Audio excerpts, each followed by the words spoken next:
Why is Death Note unlike any TV experience I've ever had before? Why is it when I watched it I thought to myself that never have I seen a show that was so different and unique and fast-paced, yet at the same time so enthralling and emotional? I've never seen a show with so much in it, a show with such a quick pace, have such interesting characters and character dynamics that make it impossible to turn away from.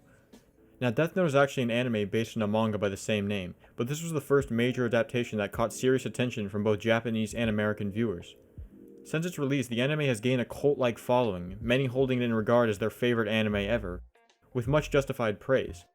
The show is gripping, yet slow at times. It's grand and ambitious, yet character-focused. It's dark and depressing, yet strangely comical.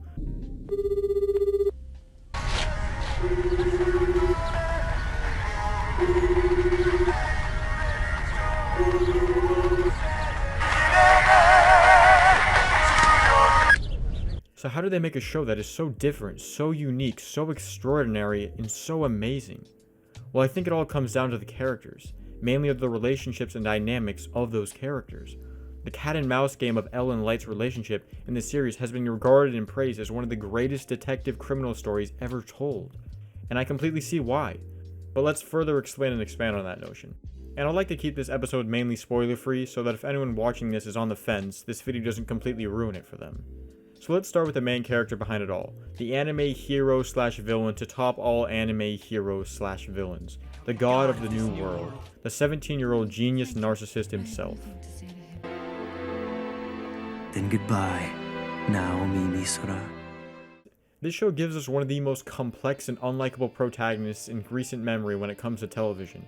It must have been completely earth-shifting when it originally came out in 2006, because in one 25-minute episode, this series takes the notion of the passive and chosen one protagonist figure and completely flips it on its head. You see, in many pieces of work, there are character archetypes, the hero, the mentor, the antagonist, the love interest, and Death Note kind of takes all these archetypes and kind of completely just breaks them down and throws them back in the audience's faces. Oh, you want a love interest for Light? Well, here's a loud and obsessive fangirl that has no value for her own life or respect for herself. So why would you kiss me if you didn't have feelings for me? You took advantage of me? Stupid! Oh, you want a mentor? Well, here's a god of death that's obsessed with apples who only sent down the notebook because he was bored. The series is all about flipping stereotypes and subverting audiences' expectations. You never really know what's going to happen next, and that's why the show is so enthralling. But back to the idea of the heroic archetype. The journey of the passive and chosen one protagonist is as old as the history of storytelling. There are so many examples to pick from, but the most famous and obvious would be that of Luke Skywalker in Star Wars, Harry Potter in Harry Potter, or Frodo in Lord of the Rings. Now, this trope and classic use of storytelling has actually been subverted and satirized recently in films such as Kung Fu Panda or the Lego Movie. Are this special? And so am I. And so is everyone. But Death Note also makes great use of this as well. We're introduced to our main character in the first episode, a genius high schooler who's very melancholic and adrift in his life right now. Perfect opportunity for something to enter his life and unchangeably shift it, i.e. the Death Note falling to the ground right where he can see it. He picks it up and soon learns what it is and what it can do, the inciting incident. Now, where Death Note subverts audiences' expectations is when we actually get a short time jump, meant to disorient and disrupt the audience. We see him first use it and test it out, but then we jump in time to learn that he hasn't used it once or twice for good, but that he's used it dozens of times already. Look at how many people you've killed in only 5 days. Most are reluctant to write this much. Here we're introduced to Ryuk, the mentor figure, but right from the gate we get that just as this is no ordinary notebook, this is no ordinary mentor either. He's not scary or evil like his design would imply. No, he's just bored and wants to have some fun in the human world. What separates Light from the hero archetype are the following words we hear. Killed 2 men. This is exactly what I've been thinking about lately. This world is rotting, and those who are making it rot deserve to die. I will become the god of this new world. Instead of using the notebook selflessly for the well-being of others, he's twisted its power into his own false sense of self-righteousness, acting with the messiah complex. So here we're given a different kind of protagonist, one with all the signs of a typical recognizable hero, but one with no one defining characteristic that makes him a hero or likable. Instead of the notebook falling to Earth because it was destined for him, it falls randomly and he just happens to come across it. Instead of the mentor guiding him on his path, Ryuk acts more as a watching spectator. It's all just an accident. You actually thought you were chosen because you're so smart or something? Don't be so vain. And Light is a pretty bad guy. He pretty much murders everyone who gets in his way and doesn't really have a conscience or a soul. And yet we still like him. Well, kind of. He's smart, he's young, he's good looking, he's well liked, he's sociable. He has all the characteristics of someone we should like, but it's all fake. All a facade he puts on to distract people from the monster he really is. You see, Light doesn't care about people. At least, he doesn't like them. His killings and morally reprehensible actions are not for the greater good. They're for him and his fleeting attempt at power. And this notion is reinforced over and over and over again throughout the series. Right now is evil. You think I'm evil? I am justice! I protect the innocent and those who fear evil! I'm the one who will become the god of a new world that everyone desires! All those who would oppose that god, they are the ones who are truly evil! But what makes Light so interesting is his dynamic and relationship to his foil in the series. One of the most beloved anime characters ever. I mean, if I had to put an anime character as my profile picture, it'd be this guy. You all know who he is. He's... An eye for an eye, my friend.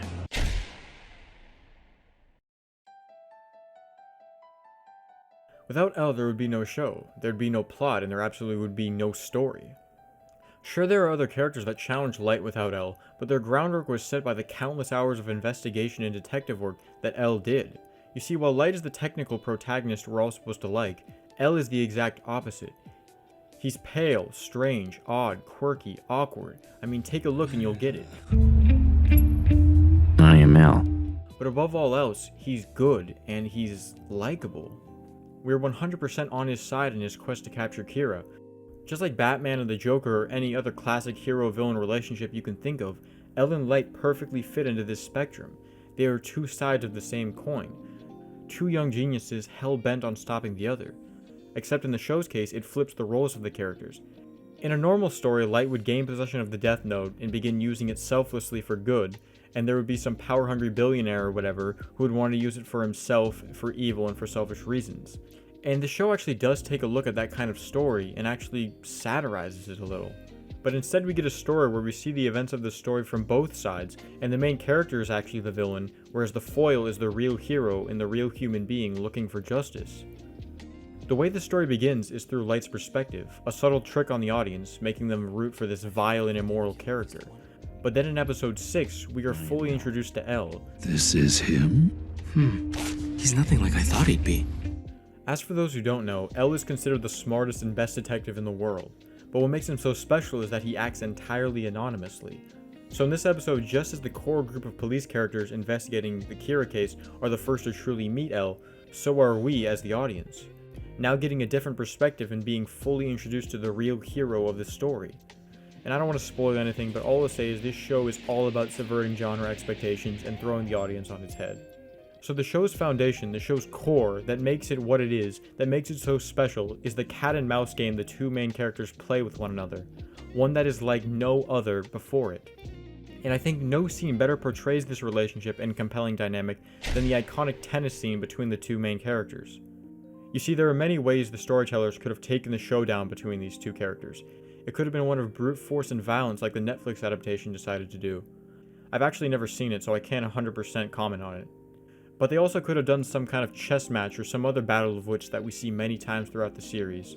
But to do a showdown, a confrontation between the two, and something as mundane and trivial as a tennis match, is what really sets the series out from others, not only at the time, but in all of TV history. Relax, Light. While it's true that Kira hates losing, it's also true that most people would rather win than lose. It's human nature. Is he going to think that I'm Kira if I go for the win? I suppose I could just lose on purpose, but if I do, it could work against me. Since he'd expect Kira to want to win, he might also expect me to throw the match to him. So it goes without saying that the first thing you're going to want from me is... some kind of confirmation from a third party that you really are L. We'll have to go to Task Force headquarters. In all things, one cannot win with defense alone. To win, you must attack! That may be a little confusing, especially if you haven't watched the show before, but I think that one scene is the perfect representation of the two's relationship. Going back and forth, trying to read what the other is thinking. What this show really succeeds in is its strategical structure and narrative, as it puts us in the head of both of these two geniuses and what they're going after. Both characters give voiceover and explain what they're thinking, creating suspense and irony in the viewer's mind. As when one character knows something, we know something, and maybe the other character doesn't yet. This creates dread and tension as we want to see how the other character will react when he finds out. But they do also hide information from us as well, which creates some of the best twists and reveals of all the series. Some of the best moments of the series come from the silent ones, the one where we don't know what the characters are thinking, because now we're truly blind to what either of them is thinking, and have to only rely on what both of them say out loud, which we know most of the time is just a tool used to help further initiate their plans. What are you doing standing out there by yourself?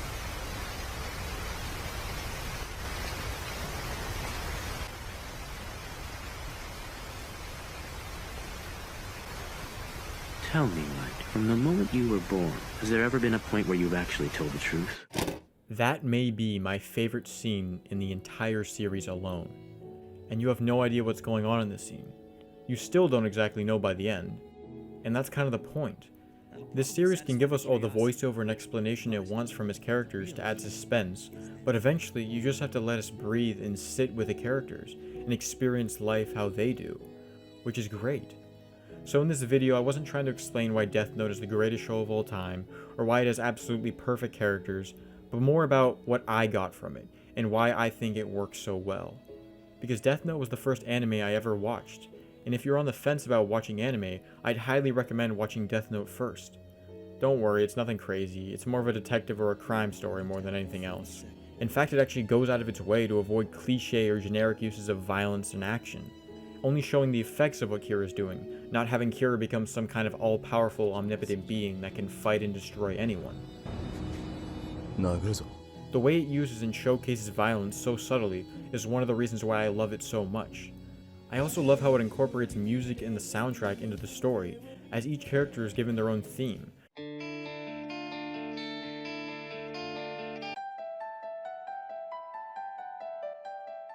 Which has made the Death Note soundtrack iconic at this point. To end the video, I'd like to give you two quotes from the series from two different characters, both of which who are not the main characters. In this world, there is only good and evil. That was the first universal truth I grasped from observing the world around me when I was a child. Every human being, without exception, ends up falling into one category or the other. The real evil is the power to kill people. Someone who finds himself with that power is cursed. No matter how you use it, anything obtained by killing people can never bring true happiness.